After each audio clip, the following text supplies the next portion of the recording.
12월 6일 월요일 뉴송아의 온라인 큐티를 시작하겠습니다. 오늘 큐티의 본문은 요한계시록 13장 11절부터 18절까지고요. 제가 오늘 읽을 말씀은 16절부터 18절까지 3절의 말씀입니다. 그가 모든 자, 곧 작은 자나 큰 자나 부자나 가난한 자나 자유인이나 종들에게 그 오른손에나 이마에 표를 받게 하고 누구든지 이 표를 가진 자 외에는 매매를 못하게 하니 이 표는 곧 짐승의 이름이나 그 이름의 수라. 내가 여기 있으니 총명한 자는 그 짐승의 수를 세어보라. 그것은 사람의 수니 그의 수는 666이니라. 아멘. 오늘 여러분들과 함께 나눌 큐티의 제목은 짐승의 표, 짐승의 수 666입니다. 샬롬, 벌써 월요일입니다. 금요일 큐티를 올리지 못해서 죄송하고요. 어떻게든 만들어서 올리고자 했으나 정말로 물리적인 시간이 허락되지 않아서 못했습니다. 그러나 큐티를 해서 저에게 보내주신 몇 분이 계셨습니다. 작은 일에도 순종하시고 그대로 하신 분들께 너무 감사합니다. 하나님께서 그들에게 분명히 큰 은혜를 주실 것입니다. 오늘도 하나님께서 허락하신 이 월요일 하나님과 함께하는 하루가 되시기를 간절히 바라며 큐티 말씀으로 들어가겠습니다. 이전 말씀 기억하시는지 모르겠습니다. 간단하게 요약하자면 사도 요한에게 하나님께서 이리로 오라 하시면서 열린 문을 통하여 보지 못하는 환상을 보게 되었습니다. 무슨 환상입니까? 보좌에 앉으신 하나님을 보게 되었고요. 하나님께서 들고 계신 두루마리, 7인으로 봉해진 두루마리를 보았습니다. 그 두루마리는 제가 무엇이라고 의미했습니까? 하나님의 구원, 하나님의 심판을 의미한다고 했습니다. 그 당시 로마 시대에 그리스도인들은 이 로마인들에게 혹은 이 로마 황제로부터 너무나 큰 핍박을 당하고 있다고 했습니다. 예수 그리스도를 믿는다라는 이유로 혹은 그 황제를 숭배하지 않는다는 이유로 얼마나 큰 핍박과 죽음이 있었는지 모릅니다. 그렇기에 이 로마 시대의 고통을 받는 교회들은 늘 하나님의 구원, 심판, 예수님께서 다시 이 땅에 오시기를 간절히 바라고 있는 상황이었죠.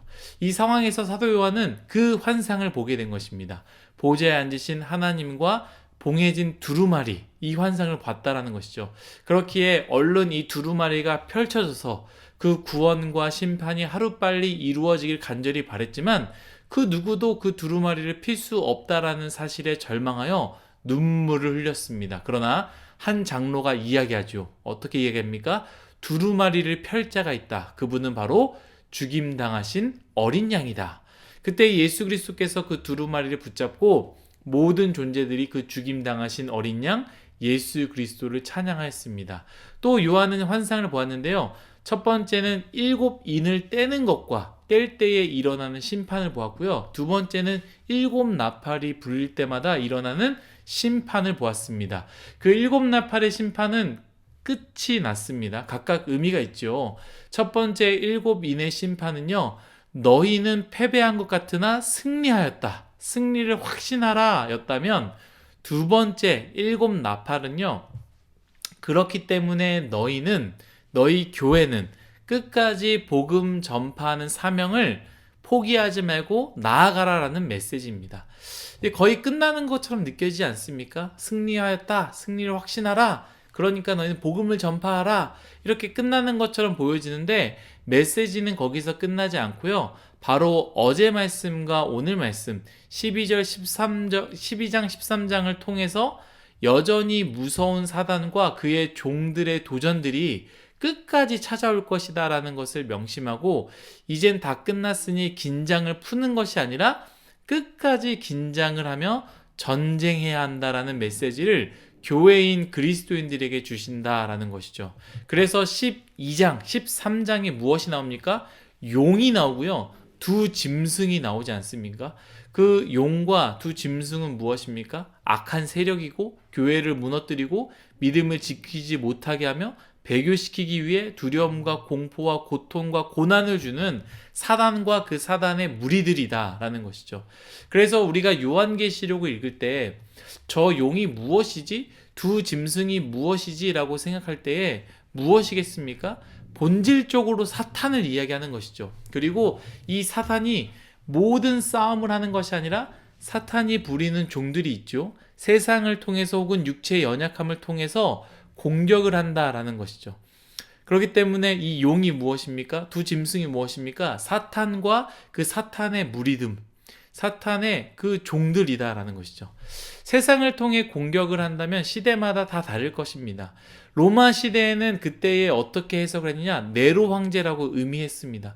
네로 황제 때에 너무나 고통이 있었기 때문에 이것을 이 두 짐승, 그 용은 바로 무엇이냐? 네로 황제일 것이다 라고 의미했고요. 지금 시대라면 또 무엇이 되겠습니까? 지금 우리가 살아가는 21세기, 이 시대는 이 용과 두 짐승을 무엇이라고 표현할 수 있습니까?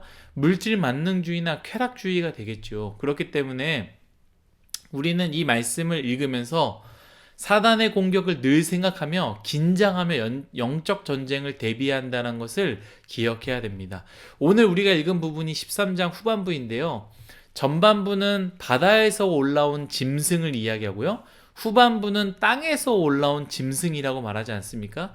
여러분, 바다와 땅에 그러한 짐승이 숨어 있다가 갑자기 나타났다는 것이 아니라 바다와 땅이라는 것은요, 온 세상을 의미합니다. 10장에 보면은 힘센 천사가 두루마리를 잡고 있는데 그 천사의 왼쪽 발이 바다에, 오른쪽 발이 땅에 두고 서 있다라는 표현이 이 요한계시록 10장에 나와 있거든요. 그 의미는 다른 의미가 아닙니다. 그냥 바다에, 땅에 서 있다는 게 아니라 온 세상에 서 있다라는 것을 의미하고요. 그 두루마리, 구원과 심판의 말씀이 온 세상에 있다라는 것을 표현한다라는 것이죠. 이것처럼 바다에서 올라온 짐승, 땅에서 올라온 짐승의 특징은요, 특정한 짐승을 이야기하는 것이 아니라 사단이 부리는 온 세상을 향한 공격이 된다는 것을 의미하는 것이죠. 사단의 공격은요, 여러분, 치밀합니다. 특히 세상을 통한 공격은 정말로 치밀합니다. 로마도 마찬가지 아닙니까? 네로 시대에도 마찬가지입니다. 여러분, 우리 한번 생각해 봤으면 좋겠는데, 이 로마 황제가 말을 하면요, 그 당시에 그 황제가 말한 것이 법이 되게 됩니다. 곧 네로가 행한 것들은요, 그 시대적으로 봤을 때 불법이 아니다라는 거예요. 법을 세우고 그대로 집행한 것입니다. 이처럼 바다와 땅의 짐승과 같이 세상의 권세는 우리를 공격하는데요, 범법을 행하거나 이 법과 상관없이 정말로 법은 지키지만 그것이 엄청난 공격과 엄청난 도전으로 온다라는 거예요. 세상의 도전, 이 세상의 공격을 법을 지키지 않는 거라 한다면 우리가 양심상 안 할 텐데, 이 세상의 도전과 세상의 공격은요, 법과 아무 상관이 없어요. 그것을 할 때에 큰 문제가 되는 것 같지 않아요. 그것을 행할 때에 법으로는 문제가 없기 때문에 세상 사람들이 손가락질 할 것도 아닙니다. 그러나 그것을 따를 때에 우리가 피폐하게 된다라는 것이죠. 술 먹는 거 마찬가지 아닙니까? 여러 가지가 있습니다. 우리 예전에 광고했을 때 여러분 부자 되세요, 부자 되세요라는 이런 광고처럼 부자 되는 게 뭐가 나쁜 것입니까? 쾌락과 즐거움, 기쁨을 쫓아가는 게 뭐가 죄가 되겠습니까? 술 먹는 거 뭐가 죄가 되겠습니까? 그러나 죄는 아니지만 그것을 따라갈 때에, 그것을 붙잡을 때에 우리의 영혼에 타격이 입고 우리가 피폐해진다라는 것이죠. 제가 14절을 한번 읽도록 하겠습니다. 짐승 앞에서 받은 바 이적을 행함으로 땅에 거하는 자들을 미혹하며 땅에 거하는 자들에게 이르기를 칼에 상하였다가 살아난 짐승을 위하여 우상을 만들라 하더라. 아멘. 미혹하며 칼에 상하였다가 살아난 짐승을 위하여 우상을 만들라. 세상의 공격, 즉 바다에서 올라온, 땅에서 올라온 온 세상의 공격은 이렇습니다. 우리를 미혹하며 칼에 상하였다가 살아난 짐승이라고 표현하는데요, 속이는 것이죠.